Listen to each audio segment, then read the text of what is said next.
So this is the first time we've had the Mini in since we actually bought this, and we've just found a few little weird truths about it. Now, this has got a Remus back box on it, which is a valve system with a proper back box, and it's controllable. Now, the remote control wasn't with the car when we bought it, but I've since found a control box hidden in the boot. Now, that control box lets me basically control the full exhaust system via the Remus app, and I've actually found the Bluetooth password. It does make a difference, quite a big difference. It's even got an automatic mode where the higher you rev, the more it opens and the louder it becomes, and it is actually reasonably quiet. But we've noticed a couple of things. Now, Jay's just underneath the car because what he's noticed straight away is the exhaust tips don't line up, they've not been set right, and they don't come out enough. So that's one thing that we're actually fixing. What's weird is when I looked at the car, the exhaust itself looks like there's only one exhaust tip.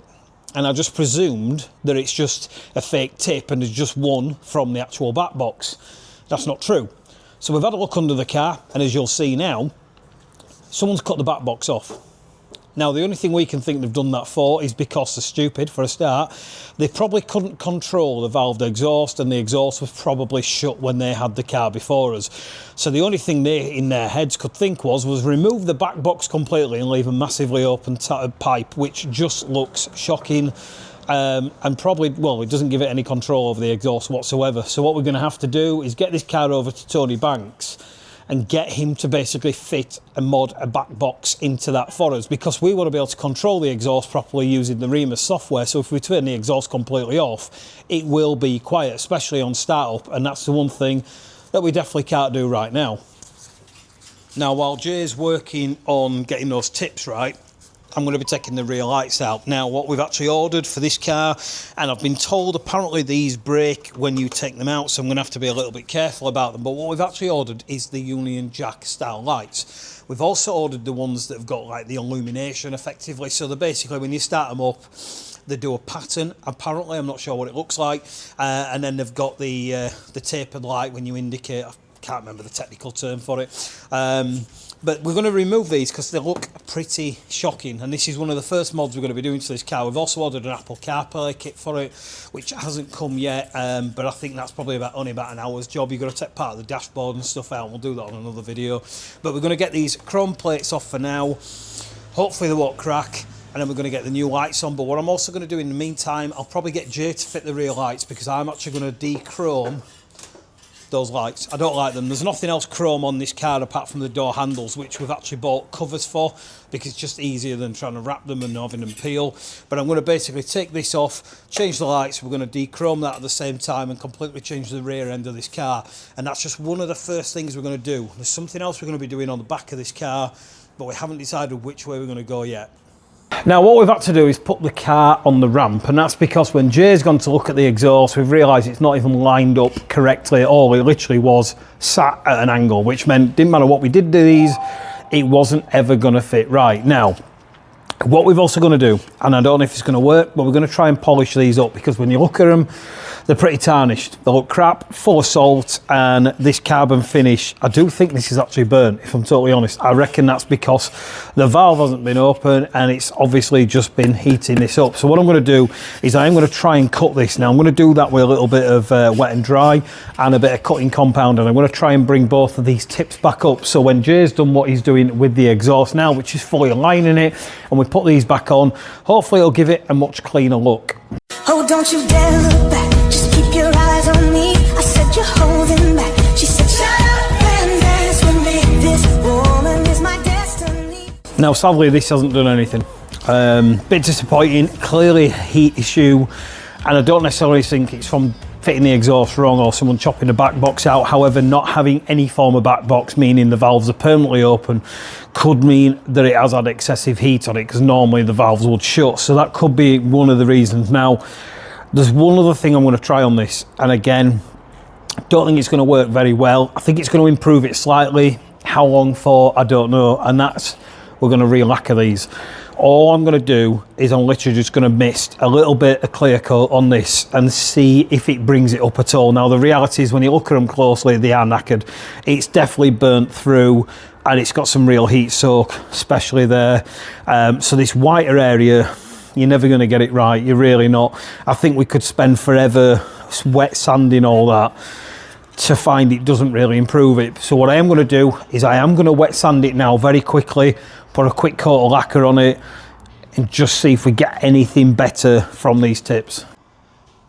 So Mitch is on my cleaning exhaust tips. Let me show you what's up with this exhaust.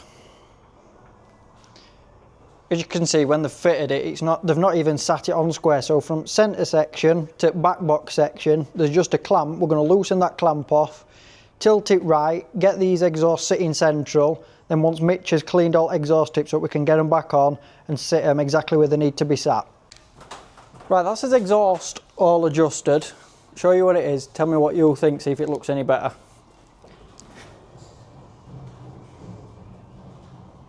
It's finally lined up all square. He's going to get them tips lacquered up, what he's just been telling you about. We're going to get them fitted, get them all lined up, and I think it's going to make a massive difference at the back of this Mini.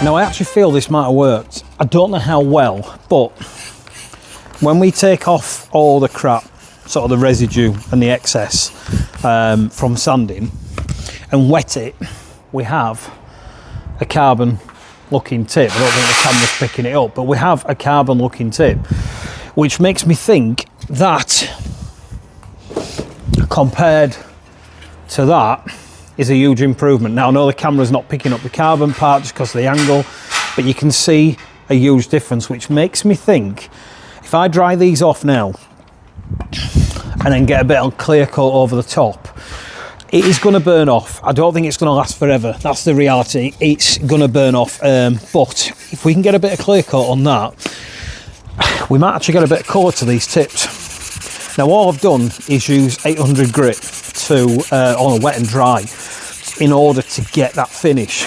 And the reality is, even if it doesn't last forever, if we can get 6 months out of this show season and make it look nice, and then we have to redo them all over again, I think it's going to be beneficial.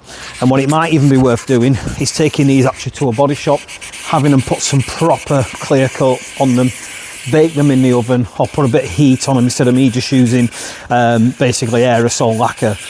And we might actually be able to fix these, which is going to save us. If not, worst case is all we're going to do, probably buy another set of tips, maybe some John Cooper Works ones or something, which is a bit of a shame because it's a Remus exhaust, but the John Cooper Works ones look pretty cool, to be fair. So what it might be worth doing is just changing the tips over for the sake of, I don't know, 100 quid, AliExpress, Temu, what we're going to do.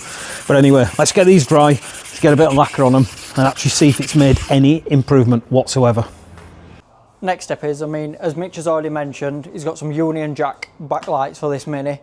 To get these backlights out, it's as simple as pop this chrome cover off, and there should be some Torx bolts just behind it.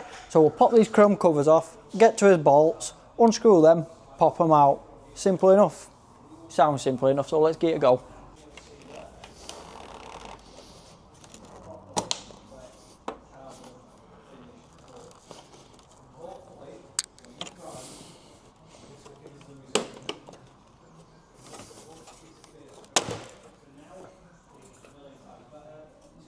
One off.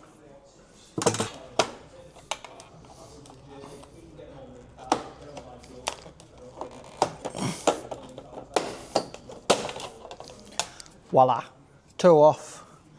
Like I mentioned, we've got 1, 2, 3 Torx bolts. Unscrew them, new lights back in. Now while Jay's finishing off getting the new rear lights in the Mini, then we can do the exhaust tips. I'm actually going to be continuing to do what I'm working on here. And what you're going to see is a Taycan Turbo S. Now this has actually come in for a full PPF, but we've actually done it in satin, or what you might call matte. And that's completely changed the colour of the car. However, there's a few things we're still doing in gloss, and I'm going to show you what we've done just now. Now this part, anything carbon, basically, anything carbon is going to be done in gloss, because I don't think it looks very good in matte when the car is matte. I'm not saying it doesn't look good, sometimes it does. So we've got the huge side skirt, front splitter and the rear diffuser section. That's all done in gloss, and that's what you can see this film here. This actually is how we do it by hand, so it's just quite a big offcut. Same with the mirrors, actually, there's a big piece still on there because I'm doing those not off templates. I don't think they're the best. and I tend to find that by doing them by hand I can get a bigger coverage of the area. So normally with the mirrors you don't cover the full mirror, and I kind of think that's a bit odd, especially when you're going matte. It means there's some gloss left behind, so that's why we're doing that manually. So what I need to do on here is just do a bit of finishing touches. This car is now pretty much complete. There's a whole new rear diffuser that I need to fit, which is an aftermarket one.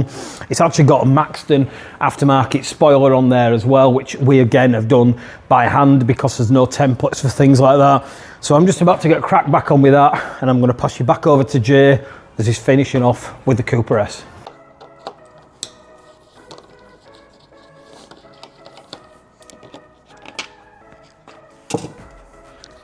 So if you look on back of these lights, there's two little tabs at bottom. So if you pop interior trim off on inside, you can reach in, push them tabs, pull the light out.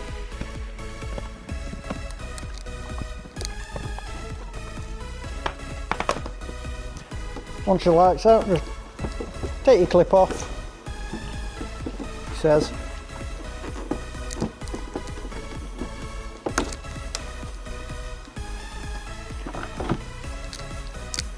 Now it's time to get new ones back in. So these are the lights. He's going to make it look 4 years newer on back. So there is Union Jack lights. So let's get them in.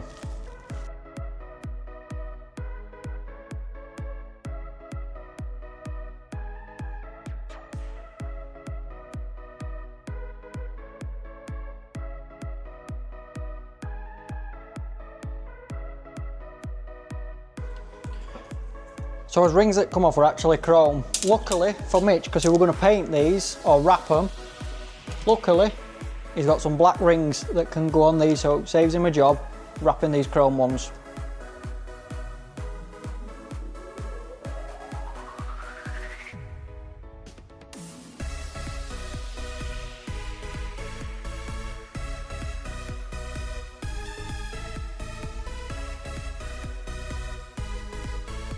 Now, like we said, these have gone dry. We've machined, I've basically sanded them out and they've gone dry as hell and they look knackered, but we've got a fresh finish.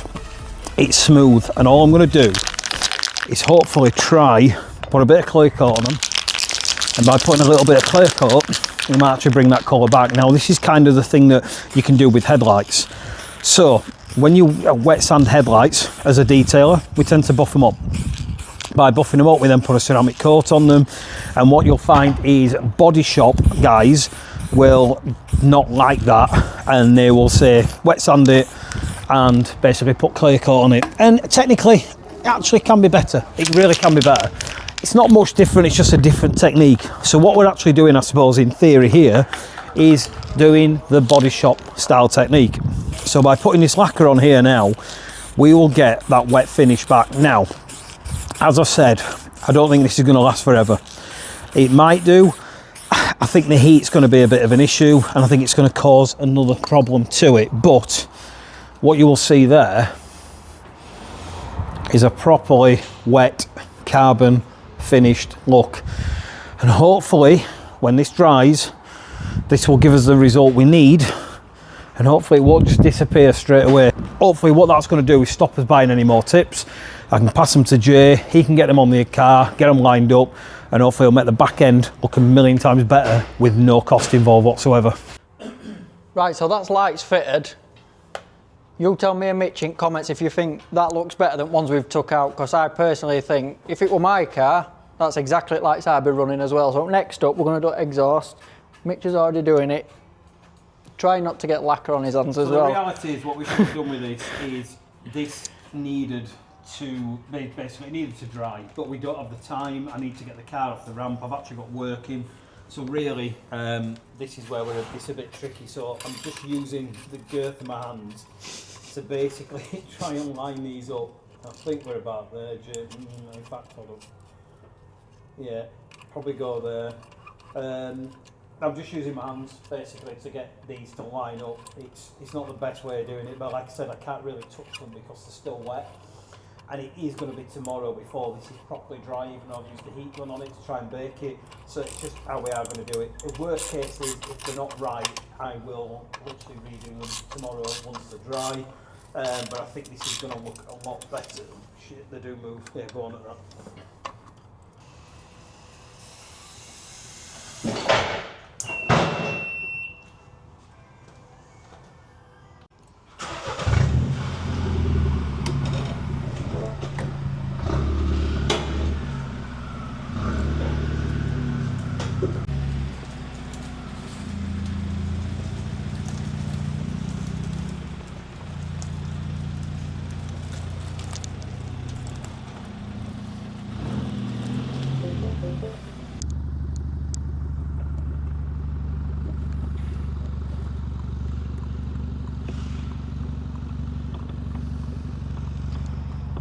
I mean, now you tell me, does that look better, yes or no? Because personally, it's just a massive difference. Like I said, it looks so much, it's a 16 plate, it's made it look like a 22 plate.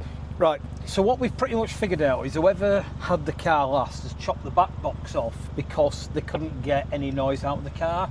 And that'll be because they generally thought that obviously the valves couldn't open and they had no way of doing it, but this came with the car. Now, again, I'm going to say that they weren't the most intelligent person because he's not realised the box for this is in the boot and the Bluetooth password is on the box. So all I've done is download the Remus software. This goes in the ODB. I'm not going to push it in all the way because what I've realised with the Minis is it gets stuck on here and I want to pull it out and I can't be bothered to get little pins and stuff. But basically you go onto the Remus exhaust app and it's so straightforward. It literally connects to the ODB adapter and then straight to the exhaust itself.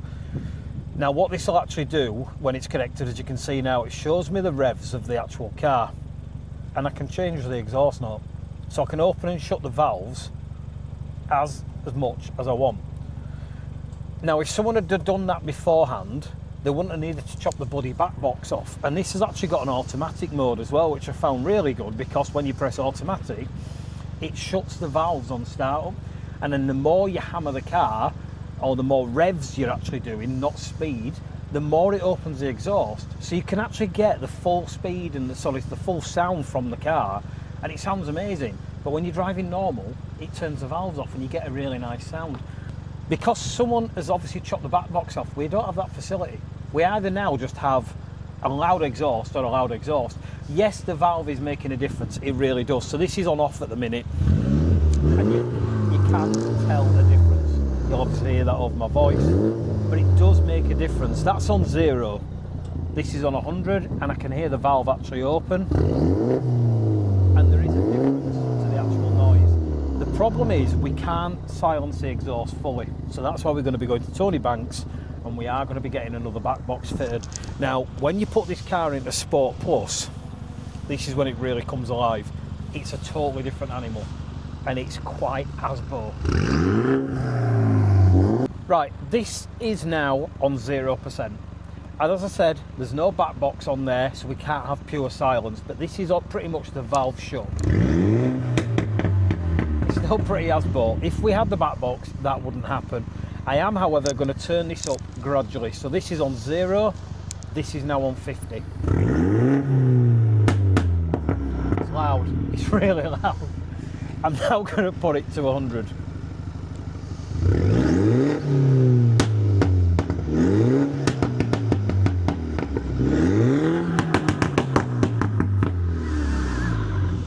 What?